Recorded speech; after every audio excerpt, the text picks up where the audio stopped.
நண்பர் அனைவருக்கும் வணக்கம். இது வந்து B6 சைனு லேட்டஸ்ட் வண்டி 2024 மாடலு. இந்த வண்டிக்கு லைட்டு எக்ஸா ஆரனு இந்த செயின் அட்ஜஸ்டர் லைட்டு எல்லாம் மாட்டணும்னு சொல்லியிருந்தாங்க. எல்லாம் நம்ம மாட்டி இது பண்ணி கொடுத்துருக்கோம்.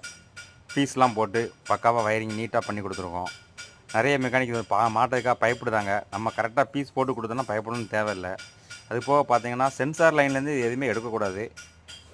சாவி அவுட்புட்டு அதாவது பிரேக் லைட்டு சுவிட்ச் மெயின்லேருந்து எடுத்தாச்சுன்னா எந்த ஒரு பிரச்சனையும் இருக்காது. எது மாட்டாலும் பீஸ் போட்டு மாட்டியாச்சுன்னா எந்த ஒரு பிரச்சனையுமே இருக்காது.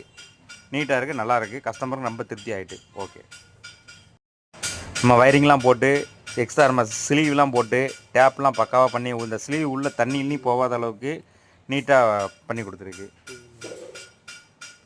2-வே சுவிட்ச் கம்பைனர்னு எக்ஸ்ட்ரா ஆர்னுக்கு 2-வே சுவிட்செலாம் வச்சு நீட்டாக பக்காவாக இருக்குது. ஹெட்லைட்டுக்கும் அந்த எல்இடி லைட்டும் மாட்டி அதுக்கு தனியாட்டு சுவிட்ச் வச்சு கொடுத்தாச்சு. இந்த லைட்டை பார்த்தீங்கன்னா பிரேக் பிடிச்சா ரன்னிங்கில் ஒர்க் ஆகும்.